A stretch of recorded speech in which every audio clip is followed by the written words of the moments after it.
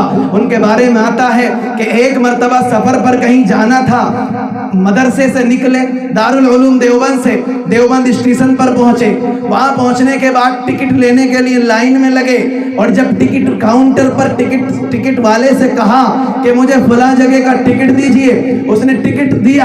انہوں نے اپنی جیبوں کو چیک کیا تو جیب میں پیسے نہیں تھے، جو کپڑے تبدیل کر کے آئے تھے وہ پیسے سارے وہاں رہ گئے، دوسرا کپڑا بدل کے آئے تھے، اس میں کچھ بھی نہیں تھا۔ اب یہ ٹکٹ والے سے کہتے ہیں کہ بھائی میرے پیسے تو کمرے میں رہ گئے ہیں اور مجھے سفر پہ جانا ہے، میری ٹرین آنے والی ہے، اگر آپ مجھے یہ موقع دے دیں کہ میں سفر کر لوں اور یہ ٹکٹ دے دیں تو میں آپ سے وعدہ کر رہا ہوں کہ میں سفر سے واپس آ کر آپ کے پیسے ضرور ادا کروں گا۔ تو ٹکٹ کاؤنٹر پر جو بیٹھا ہے وہ مسلمان نہیں تھا، وہ غیر مسلم ہے، اس کے باوجود اس نے اجازت دے دی اور کہا حضرت جائیے، جب آئیں گے دے دیجئے، کوئی مسئلہ نہیں ہے۔ اس کے برابر میں ایک اور ملازم تھا، وہ بھی غیر مسلم تھا، اس نے اس بندے سے کہا کہ تو عجیب آدمی ہے، یہ بڑے میاں پتہ نہیں آئیں گے کہ نہیں آئیں گے، تو نے ان کو فری میں ٹکٹ دے دیا۔ تو یہ بندہ کہتا ہے جو سرکاری ملازم ہے، جو ایمان سے محروم ہے، جو کلمے کی دولت جس کے پاس نہیں ہے، وہ یہ کہتا ہے اپنے ساتھی سے کہ یہ بڑے میاں ایمان والے ہیں، یہ مسلمان ہیں، ان کے چہرے پہ داڑھی ہے، ان کے سر پہ ٹوپی ہے، ان کا لباس اسلامی ہے، مجھے پورا یقین ہے کہ یہ پیسے ضرور واپس لا کر دیں گے۔ یہ ایمان تھا، یہ ہمارا کردار تھا، یہ ہمارے اخلاق تھے، یہ ہماری زندگی تھی کہ بندہ ہمیں دیکھتا تھا تو پکار اٹھتا تھا کہ ہمارے حلیے کو دیکھ کر کہ یہ مسلمان ہے، یہ جھوٹ نہیں بول سکتا، یہ ضرور پیسے واپس دے گا۔ اور آج ہمارا حال کیا ہے؟ آج کا بھی ایک واقعہ بتلا دوں پھر بات ختم کر رہا ہوں۔ یہ اس وقت کا حال ہے، آج سے 150 سال پہلے کا، جو حضرت گنگوہی کے ساتھ پیش آیا۔ اور آج ہمارا حال کیا ہے؟ ابھی تقریباً 6-7 مہینے پہلے کی بات ہے، میں امروہہ کی طرف سے آ رہا تھا، امروہہ کا رہنے والا ہوں۔ ایک جگہ بس کے انتظار میں کھڑا تھا، وہاں اوور برج ہے، یعنی بس کچھ اوپر سے گزرتی ہیں، کچھ گاڑیاں نیچے سے بھی گزرتی ہیں۔ تو اس وقت وہاں نیچے کچھ بیریگیڈنگ کر رکھی تھی انتظامیہ نے، نیچے کچھ کام چل رہا تھا روڈ پر، تو وہ چھوٹی گاڑیاں تو نیچے سے گزرنے دے رہے تھے اور بڑی گاڑیوں کو نہیں گزرنے دے رہے تھے، بسوں کو خاص طور پر اوپر سے جائیے کیونکہ نیچے کام چل رہا ہے۔ تو ایک بس والا، پرائیویٹ بس والا نیچے آ گیا، اس کو اوپر جانا تھا، نیچے آ گیا۔ انتظامیہ کے لوگ کھڑے تھے، بیریگیڈنگ تھی، میں بھی وہاں کھڑا تھا بس کے انتظار میں، تو پرائیویٹ بس تھی، وہ نیچے آئی، پولیس والے نے اس کو روکا، یہ تو ادھر کیوں جا رہا ہے؟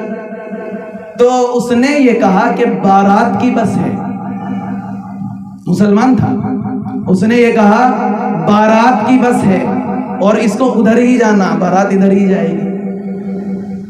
تو انتظامیہ کے بندے نے کہا کہ بارات کا کوئی کارڈ دکھا دیجئے، شادی کا کوئی کارڈ ہوگا یا آپ کی بس پر کوئی چٹ وٹ لگی ہو کہ کس کی بارات ہے، کہاں جا رہی؟ تو نہ کوئی کارڈ تھا اور نہ کوئی چٹ تھی، کیونکہ بارات کی تو نہیں تھی، جھوٹ بولا تھا، تو اس پر کچھ نہیں تھا۔ اس نے گالیاں دی، پولیس والے نے گالیاں دی، میں قریب کھڑا تھا، مجھے آواز آ رہی تھی، گالیوں پر اتنا احساس نہیں ہوا۔ اس نے گالیاں دی اور گالیاں دینے کے بعد کہا کہ میں نے دیکھ لیا تھا، مسلمان ہے، یہ جھوٹ ہی بولے گا۔ اب میں کہہ نہیں سکتا کہ اس وقت میرا منظر کیا تھا، میرے پیروں کے نیچے سے زمین نکل گئی، کیونکہ اس نے جھوٹ کو اور مسلمان کو جوڑا۔ اس نے یہ کہا کہ میں سمجھ گیا کہ مسلمان ہے، جھوٹ ہی بولے گا، گالیاں دی، فحش گالیاں دی۔ آپ یہ بتلائیے کیا اس نے اپنے آپ کو بدنام کیا یا اسلام کو بدنام کیا؟ اور حدیث میں آتا ہے، میں نہیں کہہ رہا، میری بات ہو تو ردی کی ٹوکری میں اٹھا کے پھینک دیں، میں نہیں کہہ رہا، حدیث میں آیا ہے، نبی صلی اللہ علیہ وسلم کا فرمان ہے کہ کلمے والا سب کچھ کر سکتا ہے، جھوٹ نہیں بول سکتا۔ ایک مسلمان سارے جرم کر سکتا ہے، جھوٹ نہیں بول سکتا، یہ میرے آقا نے فرمایا۔ اور آج کے معاشرے کا حال یہ ہے کہ بندہ دور سے دیکھتا ہے اور یہ کہہ دیتا ہے کہ مسلمان ہے، میں سمجھ گیا تھا کہ جھوٹ بولے گا۔ یہ نبی کی تعلیم ہے، یہ قرآن کی تعلیم ہے، یہ ہمارا دین ہے، یہ ہمارا معاشرہ ہے۔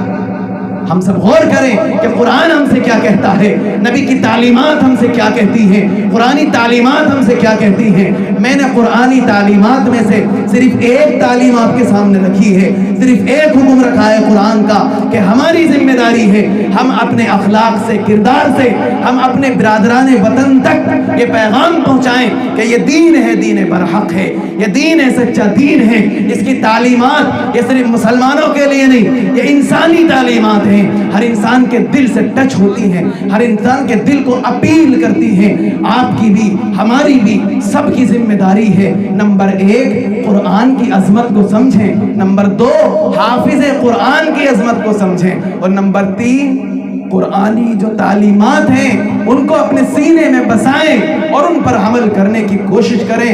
میں اس شعر کے ساتھ اپنی بات کو ختم کرتا ہوں کہ اپنے مرکز سے اگر دور نکل جاؤ گے، یہی قرآن اور سنت، یہی ہمارا مرکز ہے، اسی کے سائے میں چلنا ہے۔ اپنے مرکز سے اگر دور نکل جاؤ گے، خاک ہو جاؤ گے، افسانوں میں کھو جاؤ گے۔ اپنے مرکز سے اگر دور نکل جاؤ گے، خاک ہو جاؤ گے، افسانوں میں کھو جاؤ گے۔ تیز قدموں سے چلو اور تصادم سے بچو، بھیڑ میں سست چلو گے تو کچل جاؤ گے، مارے جاؤ گے۔ حالات کو سمجھ کر چلو، مشکلات کو دیکھتے ہوئے آگے بڑھو، تیز قدموں سے چلو اور تصادم سے چلو اور تصادم سے بچو، بھیڑ میں سست چلو گے تو کچل جاؤ گے۔ اور ہم سفر ڈھونڈو، نہ کسی کا سہارا مانگو۔